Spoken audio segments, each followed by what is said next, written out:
കയ്യിൽ ധാരാളം ക്യാഷ് ഉണ്ട്, ഇൻവെസ്റ്റ് ചെയ്യാനുള്ള ഇൻട്രസ്റ്റും ഉണ്ട്. പക്ഷെ നാട്ടിലുള്ളവർക്ക് ഇപ്പോഴുള്ള ഡൗട്ടാണ്, എന്തുകൊണ്ട് കേരളത്തിൽ ഇൻവെസ്റ്റ് ചെയ്തരാ, എന്തിന് ദുബായിൽ പോയി ഇൻവെസ്റ്റ് ചെയ്യണം എന്നുള്ളത്. അതിന് ധാരാളം പേര് പല റീസണും വെച്ചിട്ട് പല വീഡിയോസും നിങ്ങൾ കണ്ടിട്ടുണ്ടാവാം. എന്നാൽ അത് ഡേറ്റ വെച്ചിട്ട് ഞാൻ വാലിഡേറ്റ് ചെയ്ത് നിങ്ങൾക്ക് കാണിച്ചാൽ വാ. ഇതിൽ നമുക്ക് ഏറ്റവും നല്ലത് ഗൂഗിളിൽ കിട്ടുന്ന ഈ ഡേറ്റ തന്നെയാണ് നമുക്കുള്ള സോഴ്സ്. ഇവിടെ നമ്മൾ property price comparison between Kochi and Dubai ആണ് ചെയ്തിരിക്കുന്നത്. ഇവിടെ നമുക്ക് സംഭവങ്ങളൊക്കെ ഈസി ആക്കി നോക്കാൻ വേണ്ടിയിട്ട് നമ്മൾ 1 ബെഡ്റൂം അപ്പാർട്ട്മെൻറ്റിൻ്റെ റെൻറ്റ് നോക്കാം. ഇവിടെ നമ്മൾ നാട്ടിൽ കൊച്ചിയിൽ കൊടുക്കുന്നത് നമ്മളൊരു 18,000 അടുത്താണ് നമ്മൾ റെൻറ്റ് കൊടുക്കുന്നത്.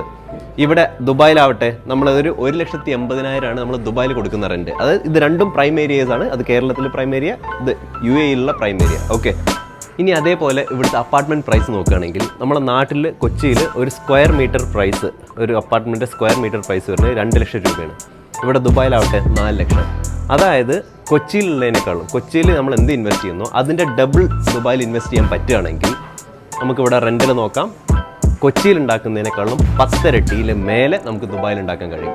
അപ്പോൾ നാട്ടിൽ നിങ്ങളുടെ കയ്യിൽ ക്യാഷ് ഉണ്ടെങ്കിൽ നമുക്ക് നാട്ടിൽ ഇൻവെസ്റ്റ് ചെയ്യുന്നതിനേക്കാളും 10 ഇരട്ടി മെച്ചാണ് നമ്മൾ ദുബായിൽ ഇൻവെസ്റ്റ് ചെയ്തതാണ്. ഇവിടെ കമ്പാരിസൺ വേണമെങ്കിൽ നിങ്ങൾക്ക് എന്നെ DM ചെയ്യാം. പിന്നെ നിങ്ങളുടെ ഫൈനാൻസ് എങ്ങനെ വർക്കൗട്ട് ചെയ്യണം എന്നുള്ളതെങ്കിലും നിങ്ങൾക്ക് എന്നെ DM ചെയ്യാം.